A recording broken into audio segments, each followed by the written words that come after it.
guys, today I've got a W210 OM606 that I wanted to show you guys. Actually, this one has the Benz Injections $1,600 turbo kit that he has on his website. It has the HX35 turbo along with the Sean Tracy Stage 2 ECU. Now this is just a quick, review that I wanted to show you guys on this. If you're looking to make 280 to 300 horsepower, like it describes in the video. Honestly, for your best bang for your buck, this is a very good kit. I'll do a little bit closer look on the actual build that I've got and kind of things that I've done to it. I just wanted to go ahead and just say off the rip, runs phenomenal. It definitely did as advertised. If you're just looking for reliability, good gas mileage, I'm still getting around probably 25 to 30 miles per gallon on this build, and I still got plenty more power that I'm needing for daily driving. But I wanted to give that quick rundown for anybody, I guess, who's kind of new to the OM606, looking just for that boost they're looking for. He also provides on that website the ECU 1.5 if you're not looking to go with a bigger turbo. But specifically, if you're just looking for a lot more power and still not worry about trashing your engine or your stock transmission, this all works on pretty much everything stock. I'll actually go more in detail here later in the video of exactly what you're needing to do and kind of what I've done and kind of show you the results. Okay, so just a quick rundown. Like I said, this build is not going to be something that if you're expecting, 350, 400 horsepower, you will need an upgraded injection pump. So you'll need the 7.5 or the 8mm injection pump. But if you're just looking for a cost-effective build and something that you can still reliably daily drive without having to open up this engine, I mean, they showed that it's 500 horsepower online that it can hold out the box, but this engine does have 200,000 miles on it. I've just done a lot of maintenance on it. And another thing, you will need to upgrade your injectors. That's just recommended, especially if you're having misfires already. This is not a build for you if you haven't at least done some preventative maintenance just already on the engine. But if you've already done fuel injectors, you just make sure that the engine is running healthy, you will have no problems with this kit. Now, the actual cold air intake does not come with the kit. This is just something that I put on just for preference. And also I had this little CCV catch can on here, so oil's not just going everywhere. And the intake, it is stock, I just painted over it. But the actual turbo, like I said, is the HX35 turbo. The only modification you will have to do, and it's super simple, as long as you have an angle grinder and you're pretty handy, I guess. I'll go a little bit deeper down in here. Probably won't be able to see it, but down in here where there's a heat shield, where it used to be, where the heat shield literally screws in, it's going to be about that much that you have to cut off, the actual heat shield part, where it screws in to the block, and that is literally the only modification you will have to do for this build. Let me try to get that replaced. All right, so, and another thing, if you're planning on doing this build, you will also want to make sure that you have the stock exhaust system going through it. So it's going to be a 2.5-inch exhaust system that should be already on there, I believe, and that's what was on mine. Downpipe that he provides fits very well. I'd say one thing about this kit that, to me, makes it the best bang for your buck is, yeah, you could probably go online, maybe try to, price out your kit or whatever, but you're going to have to do a lot more modification. It's going to take you a lot longer to actually install this kit. This literally only took me a day to put in. Realistically, and I was actually not fully working on it the whole time. It take you maybe 6-7 hours. That was with me. My buddy actually has a lift for the car, but if you don't have a lift, it might take a little longer. That's another thing.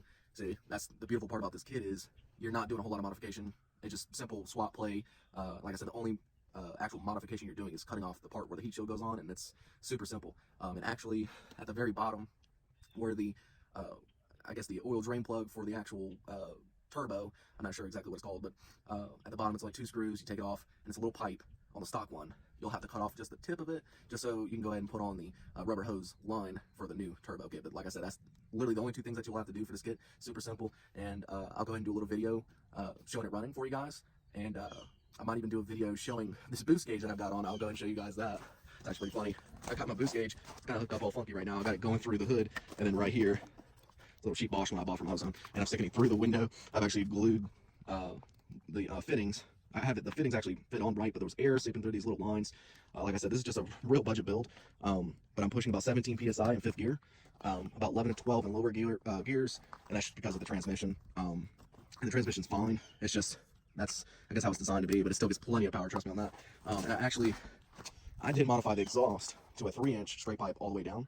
That was just preference. You do not have to do that. The kit actually specifically is made for everything stock, so even the 2.5-inch exhaust. You might lose a little bit more lower end torque with a 3-inch like I did, but for me it was worth it, and I feel like it was a little bit less restrictive. That's just my opinion. like I said, I'm gonna go ahead and take a quick video of it actually running, and I'll show you guys how it sounds. So you probably can't hear me, but she runs great. Like I said, I've upgraded the fuel injectors. They're not upgraded fuel injectors, but they're from Benz injections. They work great. I'll go ahead and rev it up for you guys.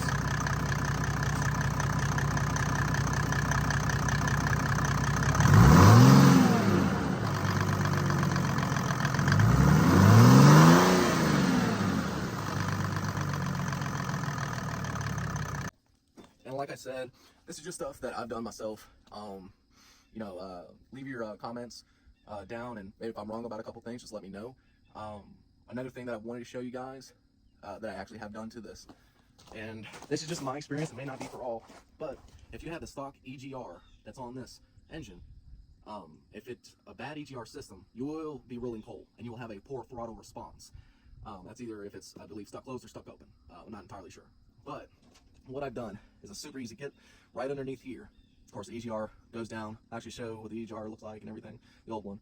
But I've actually deleted it physically, and that's what gave, it cut out all the bad throttle response, and now I have the perfect amount of power, straight up from 0 to 60. No sputtering, nothing.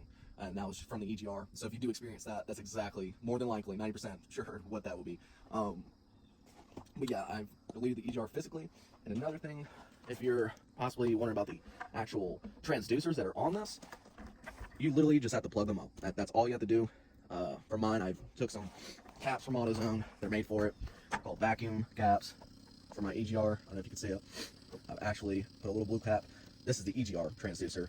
I put the blue cap here. That used to go to the EGR, but I still have, of course, for the map sensor over here. That is still, this just so happens that I have the boost gauge hooked up to it right now, but this line right here goes down into the EGR delete kit. So it still has a little hole for where it used to be, so you can still get map sensor readings.